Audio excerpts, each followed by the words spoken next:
The girl no one believed there was once a girl who always stayed quiet in the back of the class.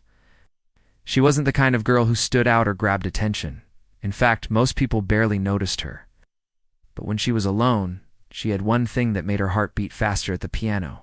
She didn't own a grand piano, just a small, old keyboard that barely worked. Some of the keys stuck, the sound wasn't always right, but to her it was magic when she placed her fingers on the keys. The whole world seemed to disappear. It was her safe place, her escape, but there was a problem: she didn't know how to play properly. She had never been to music lessons, never had a teacher to guide her. She only knew what she had figured out by herself. Pressing keys, listening, repeating, at school. There was a music class. Every week students got to try different instruments. The piano was always the most popular, but whenever she tried to play, her classmates laughed. Her fingers were unsure, the songs broken. Her heart wanted to play something beautiful, but her hands didn't always listen. One day during class, when she was asked to play something, the room filled with quiet snickers even before she touched the keys. She tried her best, but the melody stumbled. Wrong notes echoed in the air. By the time she finished, laughter broke out. Someone whispered, "Why does she even try?" Another said louder, "She should give up. She'll never get it right." Even the music teacher didn't look impressed. He simply sighed and said, "Maybe the piano isn't for everyone." Those words hit her harder than the laughter. She walked back to her seat with her head down, her face burning with shame. That night, sitting on her bed, she stared at the little keyboard in the corner of her room. She thought about putting it away for good. Maybe they were right. Maybe she wasn't made for music. She asked herself, what's the point of trying if everyone just laughs? But then she remembered something her grandmother once told her. When you play, don't play for them. Play for your heart. The heart never lies. Those words echoed in her mind, and slowly she got up. She sat in front of her old keyboard, her fingers trembling, and began to play. The keys felt familiar under her touch.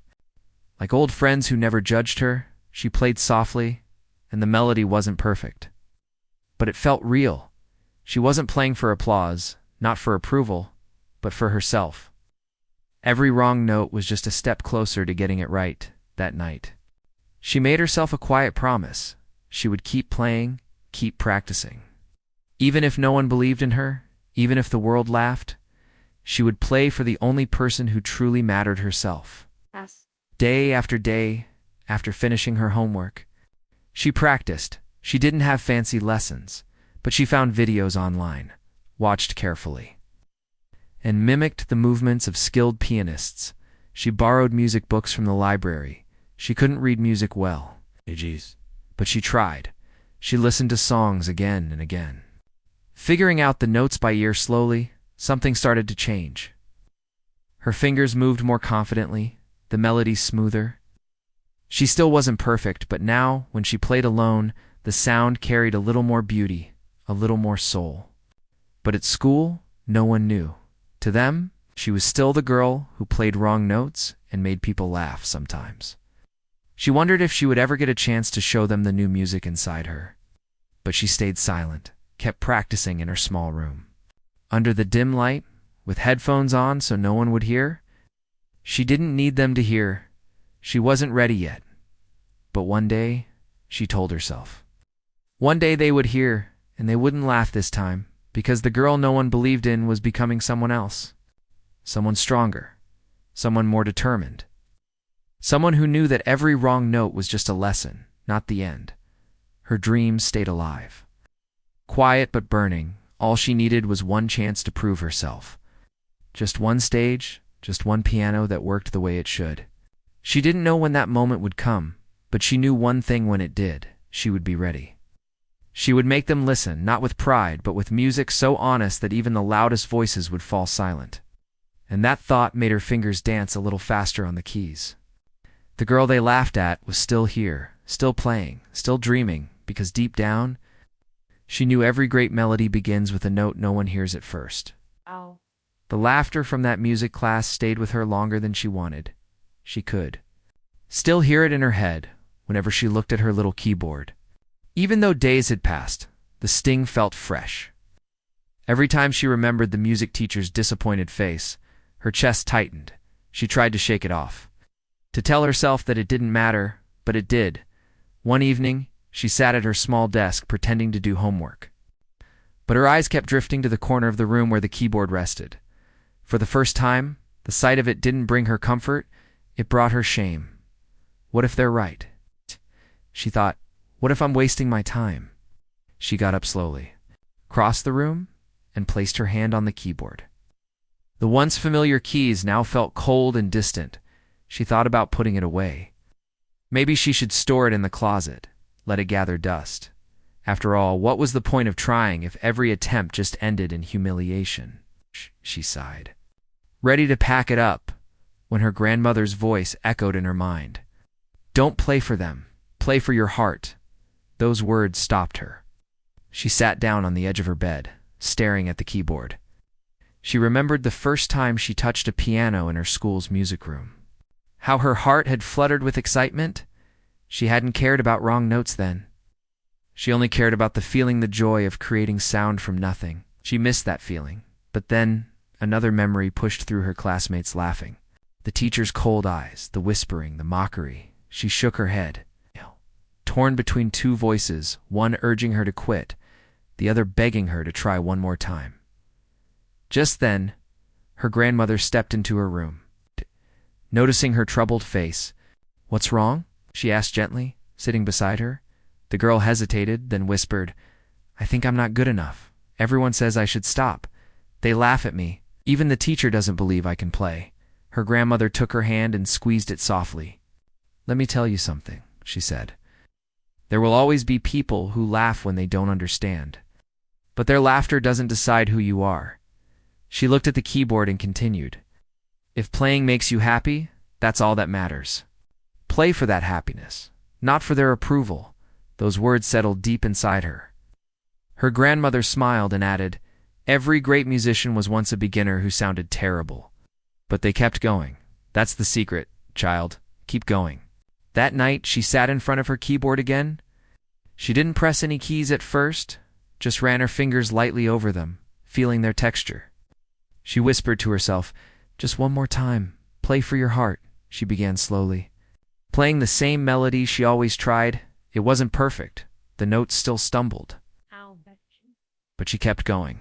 The music filled her small room, soft and shy, but there, for the first time in days. She felt something she had missed: joy. It wasn't the sound of a flawless song that brought it. It was the feeling of trying, of expressing, of creating. She smiled a little. Even when she hit a wrong note, she tried again and again, each time improving just a little. Hours passed without her noticing. Her grandmother peeked in and smiled quietly before closing the door, letting her play in peace. The girl realized something important that night. Not everyone would understand her music. Not everyone needed to. What mattered was that she understood it, that she loved it, that it made her feel alive. The next day at school, she kept her head down, avoiding her classmates' eyes. She didn't want another round of laughter. She kept her practice a secret, her dream tucked away where no one could touch it. But inside, she was stronger every night she returned to her little keyboard. Playing, learning, discovering, she made a quiet promise to herself. One day, they'll hear me play, and they'll know I didn't give up. It wasn't about proving them wrong anymore. It was about proving to herself that she was right to keep going. And that promise lit a small flame inside her, one that no laughter, no rejection, no doubt could put out. She didn't know when her moment would come, but she knew this: she would be ready. Because the girl they mocked was still here, still playing, still dreaming, and this time, she wasn't playing for them. She was playing for her heart. She learned to play when the world was asleep. When the house grew quiet and the lights dimmed, she would sit in her small room, place the battered headphones over her ears, and press her fingers to the keys of her old keyboard. The plastic keys were worn and yellowed. Some of them stuck when she pressed too hard. But she didn't mind. The night became her secret partner. Silence wrapped around her, keeping her hidden from judgment. The darkness outside her window felt like a curtain shielding her from the eyes that laughed and mocked. She taught herself how to listen carefully, really listen. She played a note, then another, slowly trying to connect them. She played the same melody over and over again until her fingers knew where to go. She made mistakes. She didn't get angry anymore. She just laughed quietly to herself and tried again. It was hard, sometimes so hard she thought her hands would never get it right. Her fingers felt stiff, her wrists ached, but she kept moving them. She stretched, massaged them, and started again. She watched free videos on her old phone, her internet connection slow, the screen cracked in the corner. She paused the videos often, rewinding them, watching the way the pianist's fingers moved. Gracefully over the keys, she practiced the same hand positions, the same patterns. She couldn't afford lessons, but she told herself this was her lesson. Her secret school in the middle of the night, she wrote notes in a little journal she kept beside the keyboard. Scribbled reminders like, keep hands relaxed and practice slowly first. Speed comes later. Some nights she felt frustrated. The notes wouldn't come out right. Her hands slipped, or the rhythm was wrong. She'd pause, sit back, and close her eyes, breathing deeply. Then she'd hear her grandmother's voice in her mind. Play for your heart, that single sentence. Always pushed her to keep going. Over weeks, then months, her fingers grew steadier.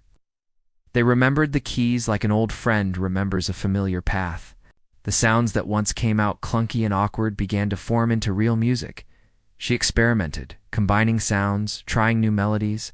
Sometimes she'd hum along, her voice soft and unsure, but free. This was her world, her private concert that no one else could see. And every night when she finally climbed into bed, she smiled to herself. She knew something no one else did. She was getting better at school. She kept her secret. She didn't raise her hand in music class, didn't volunteer to play. She stayed quiet, watched others perform, and kept her head down. But inside she was building something powerful. Something no one could take away from her. She carried music. In her hands now, it wasn't perfect, but it was hers. She started to notice music everywhere, in the rhythm of footsteps in the hallway, in the clinking of spoons in the cafeteria, in the soft tapping of rain on her window. Music was no longer just an activity. It was part of her. Her classmates still joked about her piano skills, assuming she was the same girl who stumbled over the keys. She didn't correct them. She didn't need to, because she was waiting for the right moment. The moment when she would no longer have to tell anyone she was different. They would hear it, they would feel it. She imagined it sometimes. That moment when she'd finally sit in front of them and play not with fear, but with confidence. The thought made her heart race, not with nerves, but with excitement. She dreamed of a day when they would stop laughing, when their eyes would widen in surprise, when the teacher who once dismissed her would have nothing to say but well done. Till then, she kept practicing, night after night, under the soft glow of her desk lamp, with nothing but her fingers, her heart, and an old keyboard that still held magic. She was no longer the same girl who had walked away in shame. She was someone else, Naus, someone stronger, someone determined the world didn't know it yet. But the girl they once mocked was becoming the musician no one would forget, because sometimes the best music is the one no one hears him till it's ready to be heard, and she was almost ready. Almost one chilly morning, as the students settled into their seats, the school principal's voice echoed through the crackling speakers. Attention everyone. This year's school talent show will be held next month. Sign-up sheets are available in the main hallway. If you've got a talent, music, dance, magic, anything, this is your chance to shine. The announcement buzzed through the classroom. Everyone turned to their friends, whispering excitedly. Some students already talked about what they'd perform. Others bragged about how they'd win. She sat in her seat quietly, pretending not to listen. But her heart was pounding. Her fingers drummed lightly on her desk as if playing invisible piano keys. She kept her face calm, but inside a war raged. This was at the chance she'd been secretly waiting for. Her classmates laughed and joked about who would perform what. But no one looked her way. No one even thought she'd consider joining. And maybe that was why she wanted to do it even more. She walked past the sign-up sheet later that day. Her eyes scanned the names. There were dancers, singers, even a magician, but no pianists yet. She stood there for a moment, the pen hovering. Over the paper, doubt whispered in her mind. What if they laugh again? What if I mess up on stage? What if all the nights of practice aren't enough? But then she thought of all those nights alone, the hours spent pressing keys until her hands ached. The stubborn part of her that refused to give up, she took a deep breath and wrote her name down. By the end of the day, word had already spread in the cafeteria. Someone whispered loud enough for her to hear. She signed up for the talent show. She just embarrassed herself again, another added. Remember the last time she tried to play? It's a disaster. She heard it all, but she didn't flinch. She just smiled softly and walked away, because this time she was ready to let her music speak at home. She told her grandmother about the talent show. Her grandmother's eyes lit up. This is your moment. You've worked for it. Play like you're playing for yourself, not for them. With the date marked on the calendar, her practice intensified. She practiced every spare minute before school. After homework, late at night, she chose her song carefully. A piece that wasn't just technically challenging, but one that told a story. A song that started soft and gentle, but built into something powerful, something unforgettable. Every time she played it, she imagined the stage, the lights, the audience. Growing quiet, waiting, she imagined their faces changing from smirks to shock to admiration. The thought fueled her. Weeks passed quickly, and the list of performers was finalized. The school posted posters of the event all over the halls. Her name was there, listed simply under piano. Some students still chuckled when they saw it. I can't wait to see this, they said with mocking grins, but she ignored them. Her focus was sharper than ever. The night before the talent show, she could barely sleep. She sat by her window, looking out at the stars, wondering if she was truly ready. Her grandmother came in quietly, wrapping a warm blanket around her shoulders. You'll do fine, she whispered, because you're not just playing music, you're playing your story, and no one can take that away from you. Those words stayed with her. The next morning she woke up early, packed her small bag, and carefully wiped down her sheet music. Even though she didn't need it anymore, she knew the song by heart. At school, the auditorium buzzed with excitement. Students practiced backstage, adjusting costumes, tuning guitars. Some looked nervous. Others laughed easily. She stood by herself, her hands cold, her stomach a knot of nerves. But she kept reminding herself, you practiced for this. You've earned this. She peeked through the stage curtains. Seeing rows of students, parents, and teachers filling the seats, her classmates chatted in the audience, some glancing at the stage, already predicting disaster when it was her turn. But they didn't know her secret. They didn't know about the late nights, the sore fingers, the quiet determination. Her name was getting closer on the list. Each performance before hers felt like a drumbeat counting down. Finally, the announcer called her name. She walked onto the stage. The bright lights momentarily blinding her, she heard the murmurs in the crowd, a few muffled chuckles. She sat at the grand piano, its surface polished and smooth. Her hands hovered over the keys. Just for a moment, then she took a deep breath. This was it, the girl they thought couldn't play, the girl they laughed at. She was about to show them who she had become. And the first note she played wasn't just music, it was a statement. Backstage smelled like dust, curtain fabric, and nervous sweat. She stood in the narrow wing, clutching her sheet music even though she knew every note by heart. Her palms were damp, so she rubbed them on her skirt, then flexed her fingers like a runner stretching before a race. Voices floated in from the auditorium, parents chatting, students whispering, someone laughing a little too loud. Each sound felt like a reminder of the last time they heard her play and laughed. But tonight was different, she told herself. Tonight she wasn't the same girl who stumbled over hesitant keys. The stage manager called, 2 acts, then you're up, and pointed to the piano gleaming under the lights. She peeked through. The curtain, the hall looked endless, rows of seats packed, ceiling lights blazing like tiny suns. She spotted her grandmother near the back, hands folded, eyes steady. A small nod sent warmth straight to the girl's chest. She closed her eyes for a heartbeat and breathed in slow, counting to 4 the way she had practiced to calm the tremble in her hands. In her mind, she wasn't in a school auditorium. Hush. She was in her room at midnight, just her and the keys. No eyes, no whispers, only sound. The MC announced her name. A few snickers rolled like loose marbles across the room. She heard them, yes. But she did not swallow down the hurt this time. She let it pass like wind. She walked out, the bright lights washing over her, the piano waiting like an old friend who never judged. Her knees felt weak for a second, but her feet moved with purpose. Each step quiet but sure. She sat, adjusted the bench, placed her fingers lightly on the cool ivory, then lifted them again, a tiny ritual of respect and readiness. The first note cut through the chatter like a clean slice of light. It was soft, almost like a whisper, but so clear that the back row turned their heads. She followed with another, then another, weaving them together until a melody bloomed. Her shoulders loosened. Her breathing found the rhythm of the piece, her heartbeat syncing with the tempo. Every lesson she taught herself in the dark flashed through her fingers' relaxed wrists, curved knuckles, weight in the keys, not force.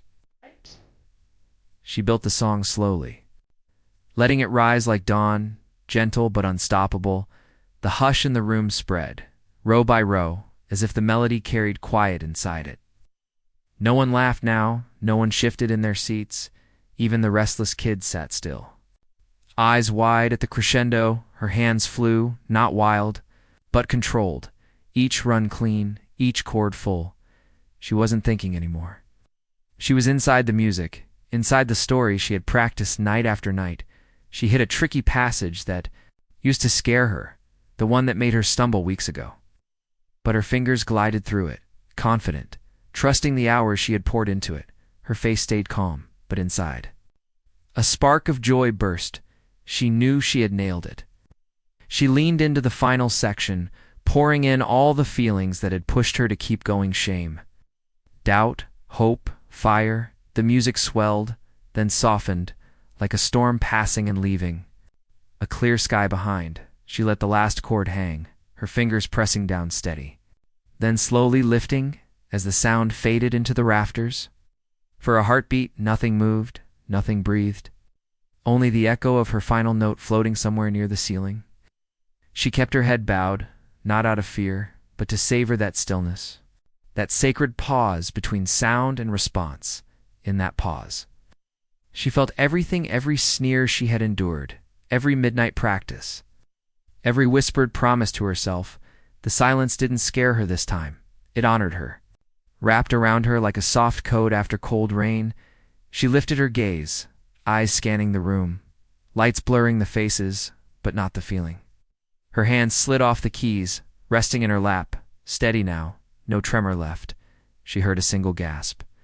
Then another, small, stunned breaths, traveling like a ripple across a lake. Time felt stretched thin, like the moment before a wave breaks on shore. She could sense it, the shift, the disbelief turning into something else. Something she had waited for without saying it out loud, and then the moment held, unbroken, suspended. Waiting for the room to remember how to react, she sat there, still, as stone, heart pounding in slow, victorious beats, ready for whatever sound would come next, because whether it was cheers or more silence, she had already won the only battle that mattered. She had played her truth, and it had filled the room. The last echo finally slipped into silence, and the air felt charged, like after lightning. Her fingers curled softly. Her shoulders lowered. She exhaled. The room leaned forward, on the edge of breath, on the edge of change, and just before the first hands came together, just before the noise returned. Part 5 ended with her sitting there, calm, steady, unshaken, owning that precious, fragile silence she had earned. For a heartbeat after that last chord faded, the whole auditorium forgot how to breathe. She could feel the quiet, like a blanket laid over hundreds of shoulders. Heavy, warm, waiting. Her hands rested in her lap, calm now, the tremor gone, the keys still humming softly in her fingertips. She kept her eyes down for a second longer, tasting that silence because it was the opposite of the laughter she used to hear. Then she lifted her head and looked out, not searching for faces, just feeling the weight of their attention. In the front row, a boy who used to mock her had his mouth half open. Like a word fell out and never landed. 2 girls who once giggled. At her wrong note sat frozen, eyes wide, hands clasped tight on their knees.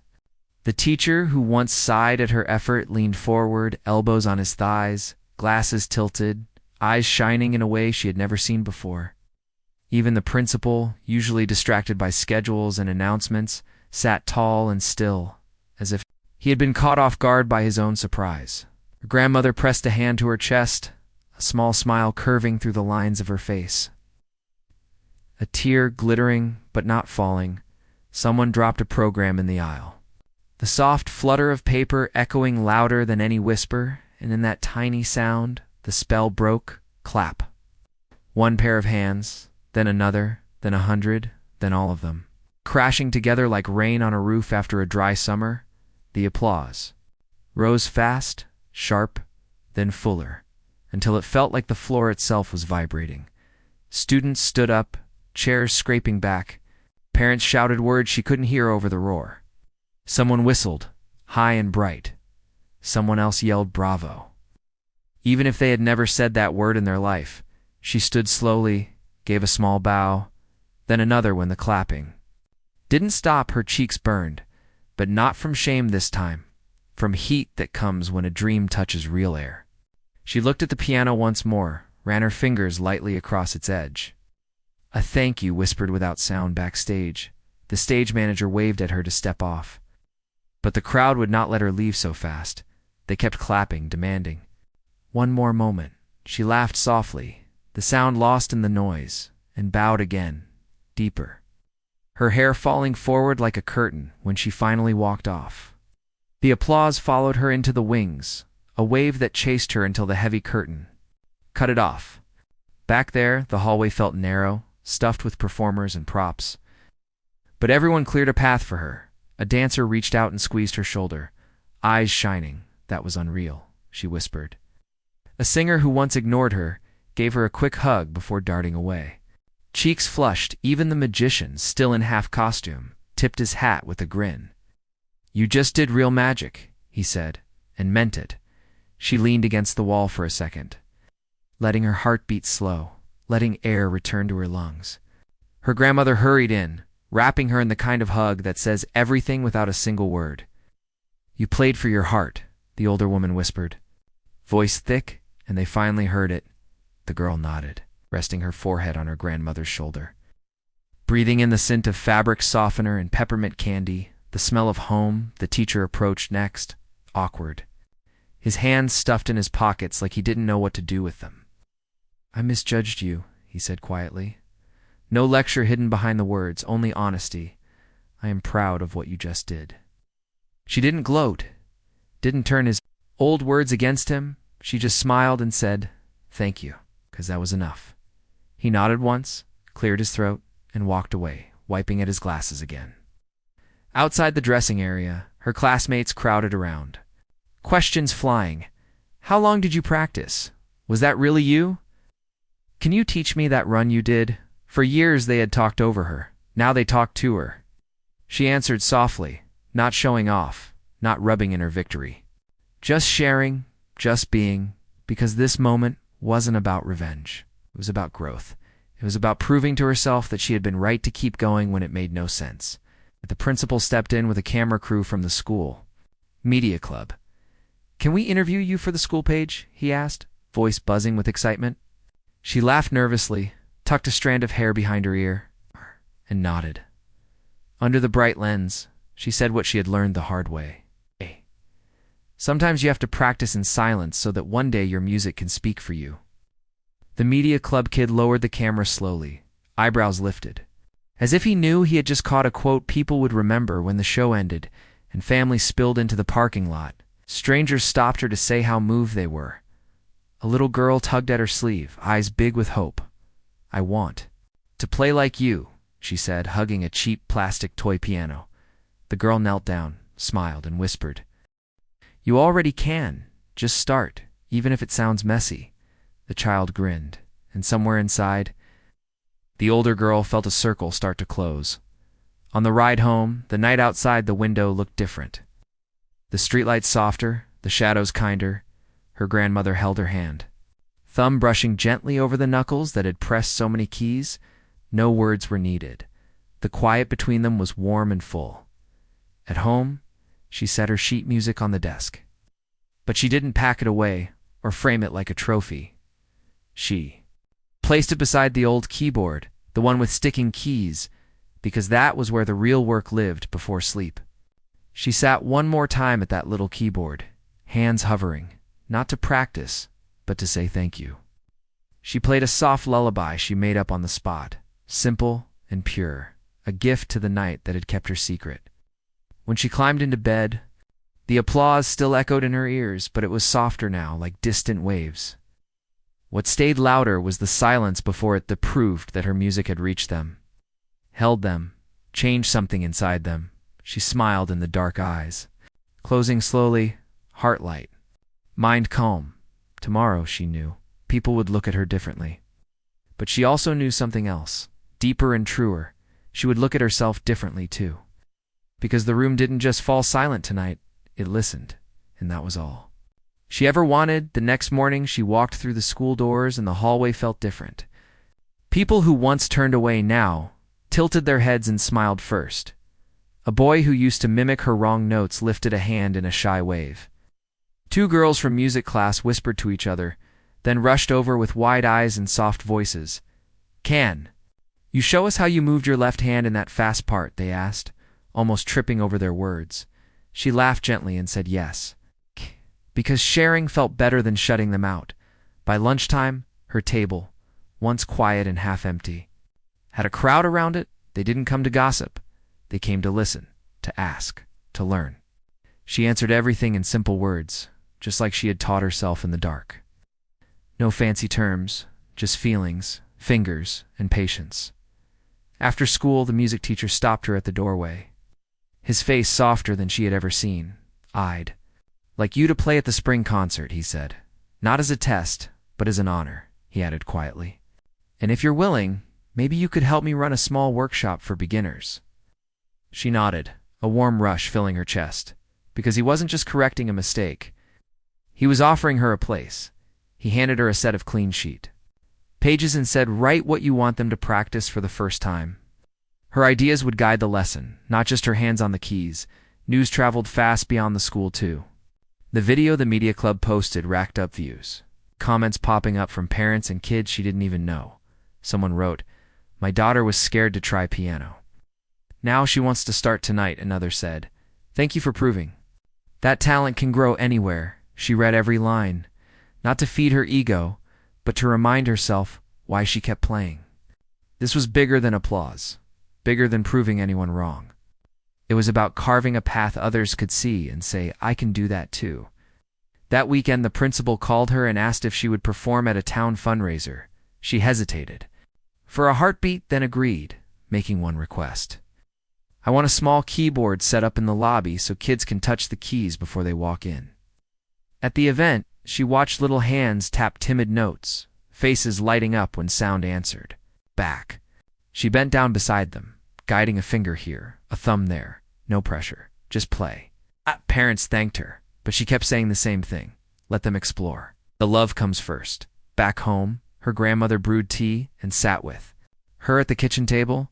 "You changed how they see you," the older woman said, tapping the girl's hand. "But more important, you changed how you see yourself."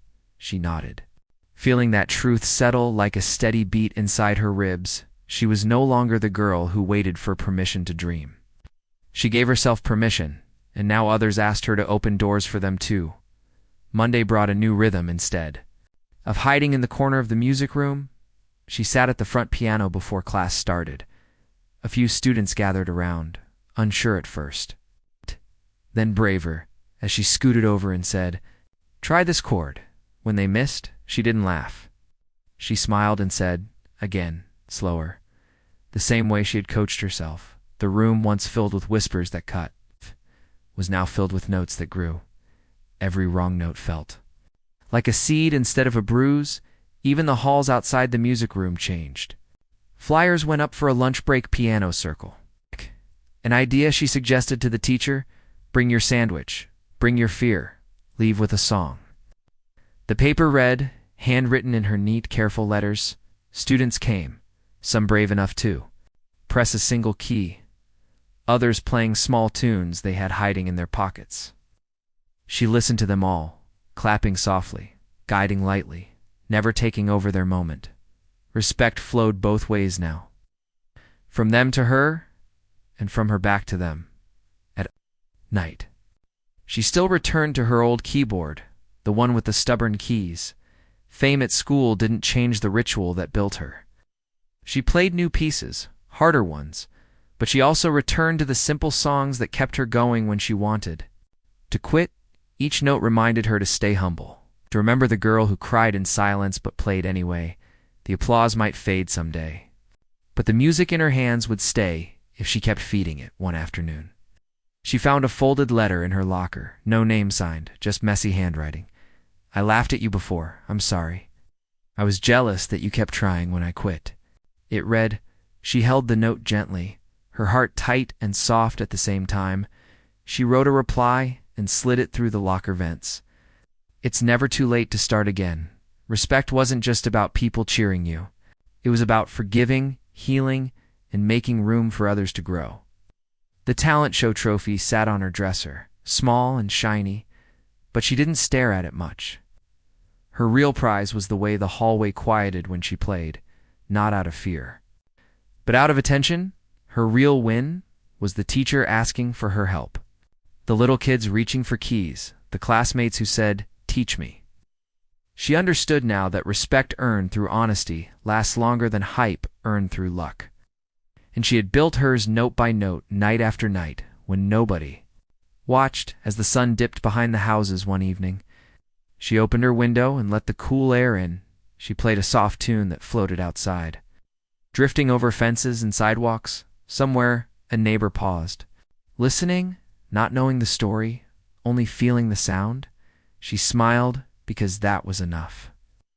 The music reached where words often couldn't. The girl who once shrank under laughter now stood taller than the echoes of those days. Her journey wasn't finished, it had only changed tracks.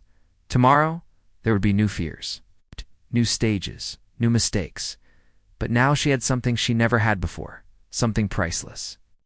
A respect that began inside her and spread outward like ripples on a pond. And with that, she rested her hands in her lap, closed her eyes and breathed in calm, ready for whatever was next. The applause faded. But the echo inside her didn't. It turned into a quiet promise she carried everywhere. She knew the stage. Lights would not always shine, so she chose to shine on others. She started writing little notes on sticky paper and slipping them into library music books. Lines like "Play for the part of you that refuses to quit." Kids found them, smiled, and kept the notes in their pockets like tiny tickets to try again. She opened her old journal and turned it into a guide in plain words. No big music terms, just steps like listen first, play second. Judge never. She photocopied the pages and handed them out free at school. At the community center, even at the grocery store bulletin board, her grandmother helped her set up. A Saturday open piano hour in the school cafeteria. They dragged in a dusty keyboard and put a hand-painted sign above it. Press any key, no permission needed. At first only one kid came, pressing a single shaky note, then running away giggling. By the third week, there was a line. Kids, teens. Even a janitor who once played saxophone in another life. She listened to them all with the same patience she had begged for once. When someone messed up, she smiled and said, "Good. That means you tried something new." She recorded short videos on her cracked phone. Not of perfect performances, but of practice. The stops, the sighs, the restarts. She posted them online with captions like "mistakes" or just notes wearing. The wrong shoes? People shared them, grateful to see the real process. Not just polished clips, her message grew roots because it was honest, simple, human. She wasn't selling a miracle. She was offering a mirror saying, "Look, I was there too. Can walk through this." Letters began to arrive in the school office with her name scribbled in shaky handwriting. One read, "I'm scared to sing in front of my class, but your story made me try," another said. "My hands shake when I draw, but I drew anyway today." She sat on her bed at night, answering each one by hand. She ended every reply with the same line. Start small, start scared, just start. Because she knew starting was the hardest door to push open. She saved up tip money from weekend gigs and bought secondhand keyboards. She cleaned them, labeled the keys with stickers for beginners, then donated them to kids who had nothing to play on. She didn't make speeches when she delivered them. She simply said, "This helped me breathe. Maybe it will help you too." Watching a shy child press C for the first time felt bigger than any trophy. She realized her dream had shifted. It wasn't just to be heard, but to help others find their own sound. The girl who once played in secret was now unlocking secrets for others. At the spring concert, she shared the stage with students she had coached during lunch breaks. She stood off to the side. Clapping hardest when they finished, her teacher announced, "A new after-school program designed by students." For students, nodding toward her as the idea spark. She didn't soak in credit, she soaked in the sight of kids stepping forward without fear. Respect had become a living thing in that room, not just applause on command, it hummed and how. They listened to each other, waited, encouraged, and tried again one evening. She placed her hands on her old keyboard and noticed the indentations where her fingers had hit hardest. She traced them like scars that had healed into strength. She whispered, "Thank you," to the plastic and springs and stubborn keys. Because that cheap keyboard was her first teacher, the one that never rolled its eyes. She promised to never forget that beginning, no matter how grand the pianos became. Grounded in gratitude, she kept moving forward, light but firm. She also learned to rest, to pause, because even music needs silence to breathe. She told kids, "Your worth isn't tied to constant noise. Quiet is part of the song too." She taught them to listen to the room, to their bodies, to their feelings. Because playing with feeling meant knowing what you felt. And you can't know if you never slow down. Her lessons were about life. First, notes second. Always, years later, when people introduced her on big stages. They used words like mentor, founder, inspiration. But in her mind, she was still simply the girl who kept playing. She stood at microphones and shared the same core truth in different ways. Don't wait for a gate to open. Build a path with what you have. Let failure sit beside you, not behind you. Play, sing, draw, write like no one is judging. Especially you, her story traveled on. Not as a perfect fairy tale, but as a map with smudged lines and muddy footprints. Somewhere in another town, a quiet kid pressed record on a cheap phone and whispered, "This is my first try." Somewhere else a child asked for a keyboard. Instead of a video game somewhere, the teacher paused before dismissing a struggling student and chose to say, "Keep going." That ripple was her real legacy. Not the headline, not the viral clip, but the daily courage she helped plant on a rainy night. She returned to the empty school auditorium, lights off, stage quiet. She sat at the same piano where everything changed and played a gentle tune to the darkness. No cameras, no claps, just keys and breath and memory. She ended with a soft chord and let it fade into the walls. Then she whispered into the empty room, "For anyone who needs to hear this, your voice matters, even if it shakes." And she left. The door closing behind her with a small click, like the period at the end of a long, beautiful sentence.